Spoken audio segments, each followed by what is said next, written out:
Hello, I am Malcolm Gladwell, the author of Blink, and welcome to The Blinkers. People tend to judge a book by its cover, whether they're talking about a book or people or other things in their life. Today, we are going to talk about why sometimes it is okay to judge a book by its cover. Now, here are some things to think about throughout the show.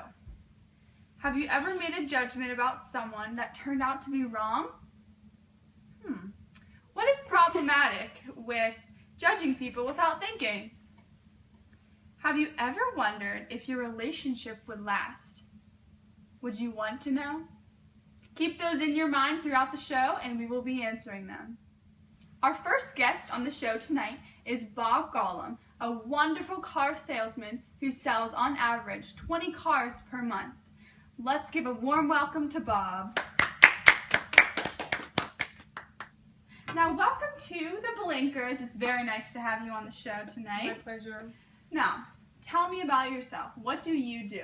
I am a sales director of the Flemington Nissan dealership in Central New Jersey. Wow, very impressive. Now, what makes you such a successful car salesman? I'd have to say being able to thin slice. So what I do is I gather all the information about the customer, and so what I gather is like if are they insecure, are they nervous, or are they clueless, or are they confident? So I process that and I adjust my behavior accordingly. And all of this occurs within the first few seconds of the encounter. Mr. Gollum, what are some of your skillful qualities? Being a good listener. I have 3 simple rules, which are take care of the customer, take care of the customer, and take care of the customer. And my motto is, you always put on your best face, even if you are having a bad day. And so you leave that behind, and even if things are horrendous at home, you give your customer your best. Oh, that's very important to live by. Very important.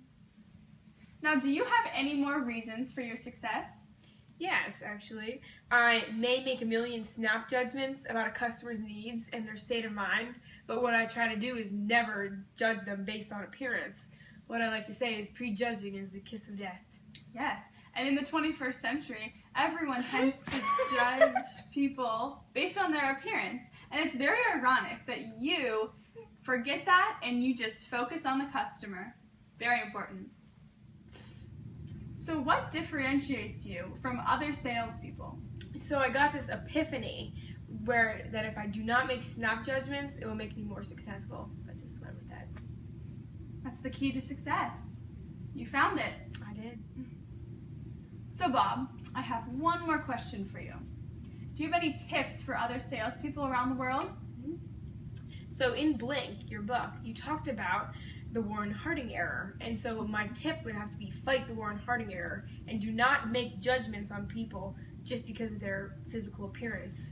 And what you have to do is find their more inner qualities and be more selective. Yes. Thank you so much, Bob, for coming on the show tonight. It was a pleasure having you. Oh, the pleasure was mine. Oh.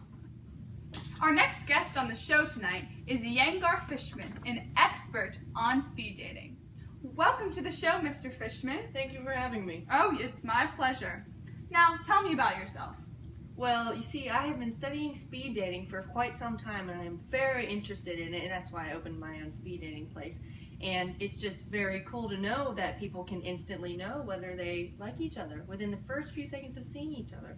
Wow. Now, is that love at first sight? Is that where that comes from? It is. Wow. So what did you notice when you gave the daters the surveys about what they wanted in a match? Well, you see, before the speed daters went on their dates, I handed out these surveys asking them what they were interested for in a match. And what was very interesting and conclusive was that what they wrote down was the complete opposite of what they were actually interested in. See, for example, my friend Susan, she wrote down that she would be interested in a smart and caring man, when really all she was interested was the attractive and funny men, which is not at all what she wrote down. Wow. 3. Why are you so interested in speed dating? Well, you see, while I was incognito watching all the speed daters, I noticed that within the first few seconds after the ding of that bell, that they knew right away if they were interested in all those matches. And I really strongly believe in love at first sight after concluding all these things about the speed daters. Yeah, very interesting. So, Iyengar, did you happen to find love through speed dating? As a matter of fact, I did, and that's one of the main reasons I'm very involved in this. My wife, Karen, who I've been married to for 12 years, we met right away, and as soon as we saw each other, well, I don't know about her, but I knew that we would be together forever. Wow, that's great. Now, how does this relate to it being okay to judge a book by its cover? Just simply knowing that within the first few seconds of seeing someone, you could know that they are your soulmate. Yeah, that is very interesting. It's incredible. Thank you so much for coming on the show tonight. Thank you for having me. You are very welcome. I hope to see you soon, Mr. Fishman. In conclusion to our show, I'd like to welcome Kelly and Mario Santucci, who have been happily married for over 20 years. Welcome to the show, Kelly and Mario. Glad you could make it. Now, how did you two lovebirds meet? Well, we were... You tell it. Well, we were circumnavigating the world. We were on a cruise in the Atlantic Ocean, and Kelly was standing in line converting her euros to dollars. And I stood there, and I looked at her, and we made eye contact, and our eyes met, and it was over. Love at first sight? Love at first sight. That's It incredible. was incredible. Now, if you had the option to go back when you two were engaged, would you want to know if your marriage would last? I Would not. Okay, Kelly, start us off. Why would you?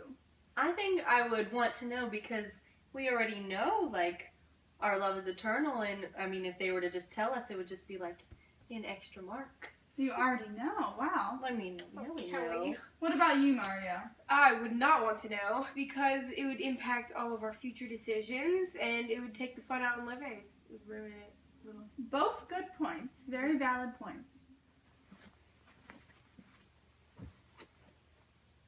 When you two met, did you happen to thin slice each other? Take it home, Kelly. Well, I think we did thin slice each other because we saw each other and then we just knew. Her mouth dropped open like this. Yeah, when I saw him, I was like, dang, gotta have him. Dang. Dang, Gotta have him. There you go. Gotta have them. gotta. Okay. Well, thank you so much for coming on the Kelly! show. Keep it rolling. Okay. Thank you so much for coming on the show tonight. We're gonna get It going. was our pleasure. Go get going. With our thin slicing. Can we keep all this in? So what kind of things would have been impacted if you would have found out? Well, the number one thing that would be impacted would be our beautiful family. Our beautiful family. We have 3 younger sons. The oldest, Dante, and our middle child, Damon. Some call him Damon.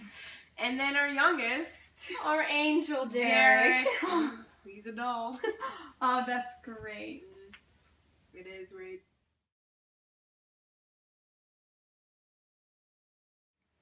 So, what have we learned? I learned that I think it's really interesting that our unconscious makes a lot of decisions without us even knowing, and we will judge things without even realizing it. I learned that within meeting someone, you make judgments about them within those first 5 seconds, whether it's like their appearance, like how if they're like flustered or not, like you automatically make that within those 5 seconds. What characters affected your life? Bob Golem, the car salesman, affected my life because his tips to other salesmen were basically don't use the Warren Harding error, which is don't judge people just based on their physical appearance, and that you select their inner qualities. Yeah. And so yeah. Whenever I read it, I definitely, like whenever I'm meeting someone, I definitely like try not to make those snap judgments, and I just focus on like what's inside.